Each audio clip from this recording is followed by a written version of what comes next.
1765 жылы дүниеге келіп, 1678 жылы дүниеге келіп, 1768 жылы дүниеден өтті. Ол бізде 14-13 жастарында, 13-14 жастарында өзінің, жоқ 11-10 жастарында өзінің жаңа жақтарымен танылған, яғни 17 жасынан бастап ол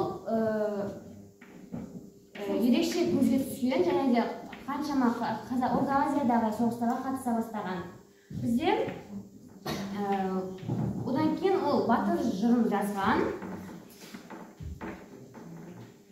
Сосын өзінің ерен еңбектерімен Орта Азиямен жоңғарлар соғысқан кезде ол жоңғарлар жоқ ойраттардан жеңіл, қазақтар ойраттар жеңілген. Одан кейін Қазақстанның шығыс жағы мен оңтүстік жақтарын ойраттар басып алады. Сосын ол бізде өзінің жырларын жазып, қазақтарды жігерлендіріп, қайта ол жерлерін қайтарып алады. Сосын ол 1768 жылы қайтыс болды. 65 жылы оңтүстік Қазақстан облысы Қаратау бойындағы ауқатты отбасында дүниеге келген. Жастайынан өнерге және білімге өте құштар бала болған. 11-10 жасында өзінің алғашқы өлеңдерін шығара бастаған. Кейіннен 17 жасында Орта Азиядағы түрлі шайқастарға қатысып, өзінің өжеттілігімен және ерлігімен көзге түскен жас батырлардың бірі болады. Кейіннен өзінің өнері мен білімін шыңдай келе, сол кездегі жоңғар шапқыншылығы кезінде жоңғарлар жерін сатып алған кездердегі соғыстарға қатысып, атақты ерлік көрсетіп, өз атамекенімізді қайтадан қайтарып алады. Ақтамберді жырау өзінің замандастарынан әлдеқайда жоғары әрі ерекше бала болған. Яғни бағана айтып өткендей жастайынан көзге өте ерекше түскен балалардың бірі болады. Ол 1768 жылы дүниеден озып, және осы уақытқа дейін өзінің батырлардың жырын, яғни 93 жасында толығымен аяқтап біткен болатын. Оның жартылай құлаған күмбезі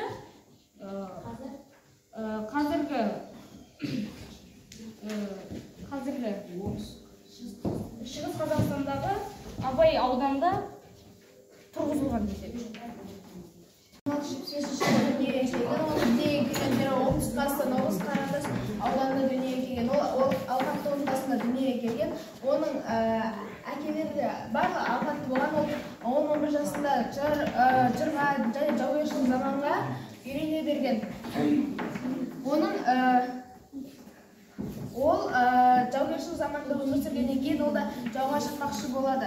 Жауға шыққаннан кейін ол талай рет жаудың қолына түседі де, сол жаудың қолына түскеннен кейін сол жаудың қолында өлім жерінен, өлең деп атқан жерінен ол қашып шығады. Содан кейін ол 1723 жылы ойраттармен қазақтар соғысқанда қазақтар ойсырата жеңілгеннен кейін ол шығыс және оңтүстік жақтарды алып алады ойраттар. Соған намыстанып Ақтамберді Сарыұлы оған ашпақшы болады, соғыс ашпақшы болады. Содан кейін соғыс ашқаннан кейін өздерінің жерлерін қайта қайтарып алып, яғни ойраттарды қазақ жерінен біржолата жоғалтып тастайды. Қазақтардың жерден жоғалтқаннан кейін ол қазақ өздерінің жерлерінде емін-еркін өмір сүреді. Жалпы сол Ақтамберді Сарыұлы 93 жас өмір сүрген. 93 жас өмір сүргеннен кейін ол өзінің күмбезі, жартылай күмбезі Шығыс Қазақстан облысы жақтағы Абай ауданында жартылай күмбезі әлі күнге шейін тұр. 15-ші ғасырдың 90-шы жылдарының орта шенінде Азау қаласында дүниеге келген. Ол сол донор желінің ағысымен және де Азау қаласында тамаша тәрбие алып өскен.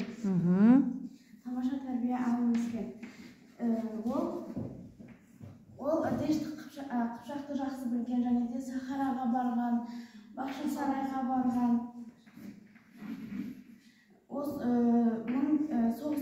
Соғысқа да қатысып жүрген. соғысқа қатысып жүрген кезде қырғызстан бірінде 1520 жылы 1520 жылы қаза тапқан. Ол кезде ол әлі 30-ға да толмаған еді.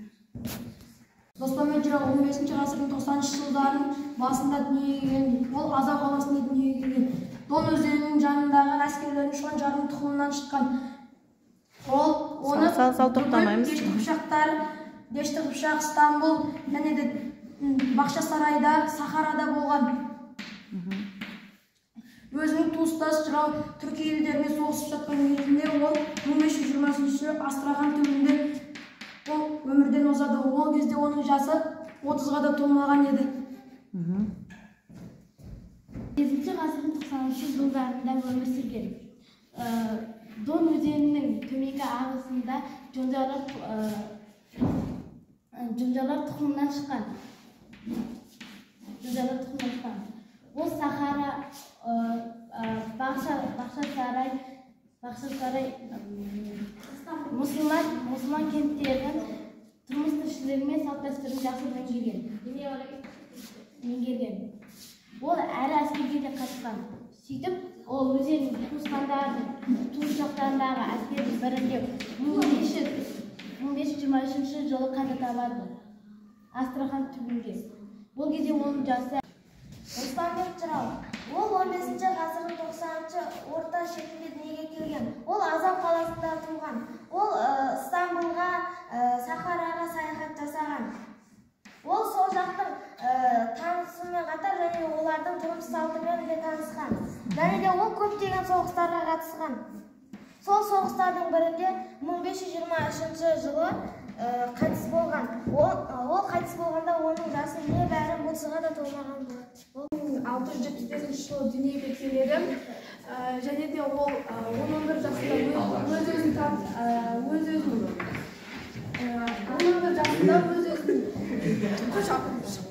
өзінің ақылды білімділігімен көзге түсіп